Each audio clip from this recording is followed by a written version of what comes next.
शहर के सबसे पॉश इलाकों में फैला मल्होत्रा हाउस दूर से ही रईसी की गवाही देता था।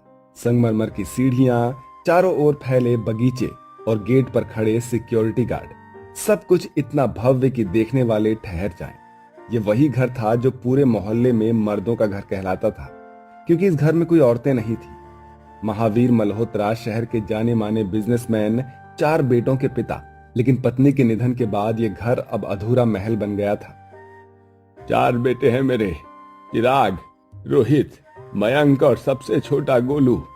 सब अपने अपने काम में बिजी हैं, पर घर की देखभाल वो तो भगवान भरोसे हो रहा है। पापा, घर की देखभाल के लिए आपने इतने नौकर रखे तो है ना? मतलब कोई महिला भी आ जाए तो बोर हो जाएगी। हाँ पापा, हम चारों इतने सुलझे हुए हैं कि हमें सास या बहू किसी की जरूरत ही नहीं है। बेटा, घर की चमक दीवारों से नहीं, औरतों की हंसी से होती है। कई महीनों से महावीर अपने बड़े बेटे चिराग की शादी करवाना चाहते थे, लेकिन जब भी कोई रिश्ता आता तो ये बात पता चलती कि घर में कोई औरत नहीं है तो लोग झट से मना कर देते। भाई साहब, लड़की वाले पूछते हैं सास कौन, जेठानी कौन, देवरानी कौन। जब सुनते हैं कि कोई नहीं तो कहते हैं कि इतनी बड़ी हवेली में लड़की अकेली और 4 मर्दों के बीच। सन्नो जी, लोगों की सोच ही ऐसी है, पर अब तो बस चाहा है कि बहू आ जाए और इस घर में फिर से रौनक लौट आए। शहर के पुराने हिस्से में एक छोटा सा मकान था, जहां जानवी अपने चाचा राजेंद्र कुमार के साथ रहती थी। उसके माता पिता का देहांत बचपन में ही हो गया था और तब चाचा और चाची ने उसे अपने पास में रख लिया था, पर एक नौकरानी की तरह। अरे जानवी, जरा जल्दी जल्दी सब्जी काट। जी चाची। जानवी दी, तुम्हारे बालों में फिर से तेल लगा है, कितनी बदसूरत लगती हो। अरे राजवंती, इसका कोई अच्छा घर देख लेते हैं, नहीं तो उम्र निकल जाएगी। हम कब तक पालेंगे इसे? देखो जी, अगर कोई ऐसा घर मिले जहाँ सास ना हो तो मजा आ जाएगा।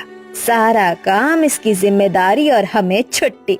कुछ दिनों बाद रिश्ता लाने वाली बुआ जी उसी मोहल्ले में पहुंचती है। राजेंद्र जी, एक बहुत बड़ा घर है महावीर मल्होत्रा जी का। उनके बड़े बेटे चिराग के लिए बहू चाहिए। वाह, अमीर घर है तो ठीक है, लड़की हमारी तैयार है। उनके घर में और कौन कौन है? बस 4 बेटे और उनके पिताजी, कोई और औरत नहीं। बस यही तो चाहिए था। जानवी के नसीब खुल गए, अब सास नहीं तो कोई टोका टोकी भी नहीं। चाची, लेकिन घर में कोई और औरत नहीं होगी तो? चुप कर, जो मिल रहा है उसी में खुश रहना सीख। अमीर घर है, बंगला है, नौकर है, और क्या चाहिए? शादी बड़े धूमधाम से होती है। महावीर मल्होत्रा ने पूरी शान से बारात निकाली।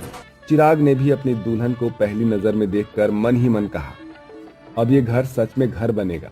शादी के बाद जानवी जब पहली बार महावीर मल्होत्रा के बड़े बंगले के गेट पर उतरती है तो उसकी आंखें चौंधिया जाती हैं। इतनी रौनक, इतने फूल, इतनी रोशनी। कितना बड़ा घर है, पर सासू माँ कहाँ है? उन्होंने तो स्वागत भी नहीं किया। तभी सामने आए ससुर महावीर मल्होत्रा हाथ में आरती की थाली लिए आते हैं।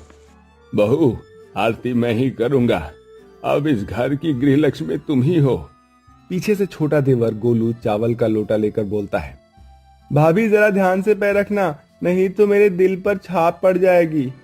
सब हंस पड़ते हैं। जानवी के चेहरे पर हिचकिचाहट साफ झलक रही थी। पर सासू माँ? जानवी, माँ तो नहीं रही, लेकिन तुम आई हो तो ऐसा लगता है कि माँ लौट आई है। ये सुनते ही जानवी की आंखें भीग गई। अगली सुबह जब जानवी जागी तो उसे अजीब सन्नाटा महसूस हुआ। इतने बड़े बंगले में बस मर्दों की आवाज गूंज रही थी। इतना बड़ा घर, लेकिन कोई औरत नहीं, कितना अजीब लगता है। वो किचन में गई तो वहां पर 2 नौकर पहले से ही खाना बना रहे थे। अरे, मैं बनाती हूँ, रहने दो। नहीं बहुरानी, साहब ने मना किया है, आप बस आराम कीजिए, और ये सब जो काम है ये सब हम लोग का काम है, ठीक है। थोड़ी देर में सभी बेटों और महावीर ने नाश्ता टेबल पर किया। बहू, तुमको किसी चीज की कमी लगे तो बताना, ये घर अब तुम्हारा ही है। भाभी, आप चाहो तो गार्डन में फूल खुद लगा सकती हो, बस कार धोने मत लग जाना। भाभी, हमारी तो किस्मत खुल गई, अब तो घर में टाइम पर खाना भी मिलेगा और डांट भी प्यारी सी। भाभी आप तो माँ जैसी लग रही हैं, बस थोड़ा डरावना मत बन जाना। तुम लोग भी ना मुझे डरा भी रहे हो, हंसा भी रहे हो।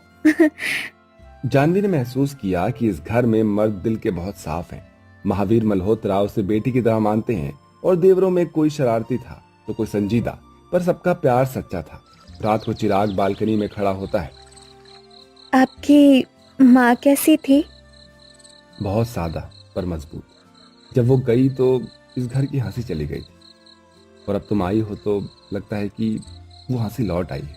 जानवी की आंखों से आंसू टपक पड़े। मैं कोशिश करूंगी कि ये घर फिर कभी सूना ना लगे। सुबह सुबह मोहल्ले की औरतें गेट के पास खड़ी फुसफुसा रही थी। अरे वो मल्होत्रा हाउस में नई बहू आई है, सुना है वहाँ कोई सास नहीं। अरे बाप रे, अकेले और 4 मर्दों के बीच क्या जमाना आ गया है, देखना कब तक टिकती है। गेट के अंदर से गोलू ने सारी बातें सुन ली, मगर मुस्कुरा कर बोला, अब देखना मोहल्ले वालियों, हमारी भाभी का जलवा। इस तरह जानवी का पहला दिन महावीर मल्होत्रा के बड़े बंगले में हंसी प्यार और थोड़ी झिझक के साथ बीतती है। लेकिन ये तो बस शुरुआत थी, क्योंकि अब आने वाला था मुंह दिखाई का ऐसा आयोजन जो पूरे शहर में चर्चा का विषय बनने वाला था। मल्होत्रा हाउस में शादी को कुछ हफ्ते बीत चुके थे। अब जानवी इस बड़े बंगले की रानी बन चुकी थी। कभी नौकरों को निर्देश देती, कभी बगीचे में फूल लगाती, तो कभी देवरों के साथ हंसी मजाक करती। घर में अब पहले जैसी खामोशी नहीं रही थी। हर सुबह घंटियों की आवाज आती, चाय की महक से दिन की शुरुआत होती थी। भाभी नाश्ता तैयार है कि फिर से नौकर से बनवाऊं? अरे आज तो मैंने खुद बनाया है, पराठे भी और उपमा भी। भाभी के हाथ का बना खाना अब तो ऑफिस जाने का मन ही नहीं करेगा। देख लेना, मगर भाभी ने अच्छा नहीं बनाया ना तो पापा से शिकायत करूंगा मैं। शिकायत? अरे जो बहू सुबह से उठकर सबके लिए खाना बना रही है उसकी तो तारीफ होनी चाहिए। जानवी, तुमने सच में इस घर को घर बना दिया है। जानवी हल्की सी मुस्कान के साथ सभी को पराठे परोस देती है। इसी तरह समय बीत रहा था। उसी दिन जानवी सब्जी लेने पास की दुकान में जाती है। उसने हल्की गुलाबी साड़ी पहन रखी थी और चेहरे पर वही शांत मुस्कान थी। वो दुकान पर भाव कर रही थी कि वहीं मोहल्ले की औरतें पहुंच जाती हैं। अरे अरे, ये तो वही मल्होत्रा हाउस की बहू है ना? हाँ बहन वही, देखो तो जरा, इतनी बन ठन कर सब्जी लेने आई है। कितने निडर है, सास नहीं कोई और औरत नहीं, फिर भी कितनी खुश लगती है। खुश तो होगी ही, 4 5 मर्द जो है। सब हंसने लगती है। जानवी के चेहरे की मुस्कान जैसे पत्थर बन गई थी। वो चुपचाप पैसे देकर घर लौट आती है। रात को जानवी बालकनी में बैठी थी, आंखों से आंसू बह रहे थे। चिराग उसके पास आता है। क्या हुआ जानवी, आज इतनी चुप क्यों? लोग हंसते हैं हम पर, कहते हैं इस घर में औरतों की कमी है, मैं अकेली हूँ। अरे लोगों का काम है बोलना यार, हमें पता है ना हमारा रिश्ता कितना सच्चा है। उसी वक्त छोटे देवर गोलू ने सब कुछ सुन लिया। वो दौड़ता हुआ नीचे गया और सबको बुला लाया। भाइयों, अब ये बात नहीं चलेगी, हमारी भाभी रो रही है और बाहर वाले हमारी हंसी बना रहे हैं। अरे गोलू, अब क्या करें, मोहल्ले वालों के मुंह पर तो हम लोग ताला नहीं लगवा सकते हैं ना, पर हम उन्हें जवाब तो दे सकते हैं अपने स्टाइल में। मतलब ये कि हम भाभी की ग्रैंड मुंह दिखाई करेंगे। ऐसा आयोजन करेंगे कि पूरा शहर बोलेगा कि मल्होत्रा हाउस की बहू तो सबसे खास है। विचार तो बुरा नहीं है, मेरी बहू का सम्मान करने से बेहतर और क्या होगा। तो तेरा इस बार मुंह दिखाई होगी, बस बिना सास के नहीं, 3 देवरों और एक ससुर की तरफ से।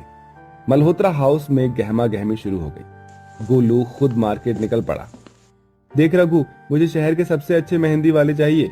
भाभी के हाथों पर ऐसी मेहंदी लगे कि लोग देखते रह जाएं। ठीक है छोटे मालिक, डेकोरेशन के लिए दिल्ली से डिजाइनर बुला लिया है। थीम गोल्ड एंड पिंक रहेगी। भाई साहब, असली हीरे का सेट भेजिए, नकली नहीं। हमारी भाभी किसी रानी से कम नहीं है। और लहंगा, उसे तो मैं खुद लाऊंगा विदेश से, वही रंग जो जानवी की मुस्कान जैसा हो। जानवी को घर के इस रहस्य की भनक तक नहीं थी। उसे बस इतना समझ आया था कि सभी बहुत व्यस्त हैं। क्या बात है, सब इतने भागदौड़ में क्यों हैं? सरप्राइज है, बस थोड़ा इंतजार करो। सरप्राइज? आप लोग कहीं मेरे मायके वालों को बुला तो नहीं रहे? अरे भाभी, अब सब्र कीजिए, बस 2 दिन और है। रविवार की शाम को मल्होत्रा हाउस रोशनी से जगमगा उठता है। बाहर गेट पर लिखा था कि हमारी बहू जानवी की पहली मुंह दिखाई है, मल्होत्रा स्टाइल में। हर कोई दंग रह गया। मोहल्ले की वही औरतें जो ताने कसती थी अब निमंत्रण पाकर सज धज कर आती हैं। जब जानवी सीढ़ी से उतरती है तो पूरे हॉल में सन्नाटा छा जाता है। गुलाबी और सुनहरे लहंगे में, गले में हीरे का हार, हाथ में मेहंदी, चेहरे पर हल्की मुस्कान। लगता है मेरी पत्नी फिर से लौट आई है, मेरी बेटी के रूप में। देखो भाभी, अब कोई नहीं कहेगा कि इस घर में औरत नहीं है, अब इस घर में देवी रहती है।